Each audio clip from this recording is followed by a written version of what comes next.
এই ভিডিওতে 5টি টিপস দেখাবো, যে টিপসটি ফলো করলে আপনার ফোনটি হ্যাং করা, গরম হয়ে যাওয়া, ফোনের অ্যাপসগুলো স্লো কাজ করা এবং ফোন থেকে দ্রুত চার্জ কমে যাওয়া সহ অন্যান্য যে সমস্যাগুলো রয়েছে সকল সমস্যার সমাধান হয়ে যাবে।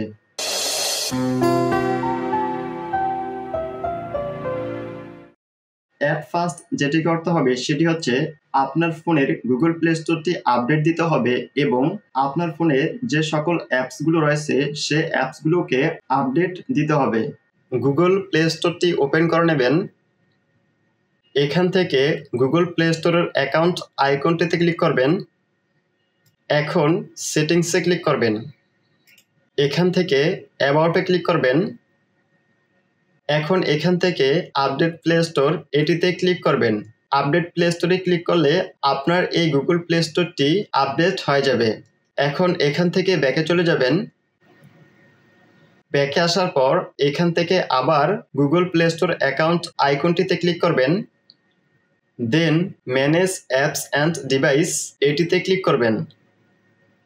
এখান থেকে আপডেট অ্যাভেলেবেল এটিতে ক্লিক করবেন। দেন আপডেট অল এটিতে ক্লিক করবেন। আপডেট অলে ক্লিক করার সাথে সাথে আপনার ফোনটিতে যে অ্যাপসগুলো আপডেট দেওয়া নেই সে অ্যাপসগুলো আপডেট হয়ে যাবে।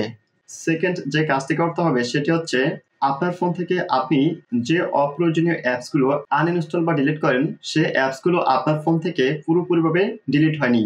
এই অ্যাপসগুলোকে পুরোপুরিভাবে ডিলিট করতে হবে। গুগল প্লে স্টোরটি ওপেন করে নেবেন। এখন এখান থেকে গুগল প্লে স্টোরের অ্যাকাউন্ট আইকনটিতে ক্লিক করবেন। Then manage apps and device এটিতে ক্লিক করবেন। এখন ম্যানেজে ক্লিক করবেন। দিস ডিভাইসের পাশে যে ডাউন অ্যারোটি রয়েছে এই ডাউন অ্যারোটিতে ক্লিক করবেন। দেন নট ইনস্টলড এটিতে ক্লিক করবেন। নট ইনস্টলডে ক্লিক করার পর এখানে আপনার এই ফোন থেকে এখন পর্যন্ত যতগুলো অ্যাপস আনইনস্টল বা ডিলিট করেছেন সবগুলো অ্যাপস এখানে দেখাবে। এখান থেকে সবগুলো অ্যাপসটিতে টিক মার্ক দিয়ে দিবেন। টিক মার্ক দেওয়া হয়ে গেলে এখান থেকে ডিলিট আইকনটিতে ক্লিক করবেন। এখন রিমুভে ক্লিক করবেন। রিমুভে ক্লিক করার সাথে সাথে আপনার ফোন থেকে এখন পর্যন্ত যতগুলো অ্যাপস আনইনস্টল বা ডিলিট করেছেন সবগুলো অ্যাপস পুরোপুরিভাবে আপনার ফোন থেকে ডিলিট হয়ে যাবে। থার্ড যেটি করতে হবে সেটি হচ্ছে আপনার ফোনের যে সিস্টেম অ্যাপসগুলো রয়েছে সে সিস্টেম অ্যাপসগুলোকে আপডেট দিতে হবে। চলে যাবেন মোবাইলের সেটিংসে। মোবাইল থেকে সেটিংসটি ওপেন করার পর সিস্টেম অ্যাপস আপডেটার এই অপশনটি দেখতে পাবেন। যদি এই অপশনটি না দেখতে পান তাহলে এখান থেকে সার্চ সেটিংসে সিস্টেম অ্যাপস আপডেটার টাইপ করবেন। সিস্টেম অ্যাপস আপডেটার টাইপ করার সাথে সাথে এই অপশনটি চলে আসবে। এখান থেকে সিস্টেম অ্যাপস আপডেটারে ট্যাপ করবেন।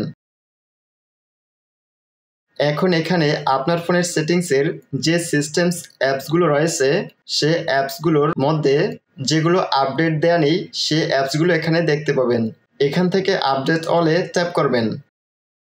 আপডেট অলে ট্যাপ করার সাথে সাথে আপনার ফোনের সেটিং সিস্টেমসের যে অ্যাপসগুলো আপডেট নেই সে অ্যাপসগুলো আপডেট হয়ে যাবে।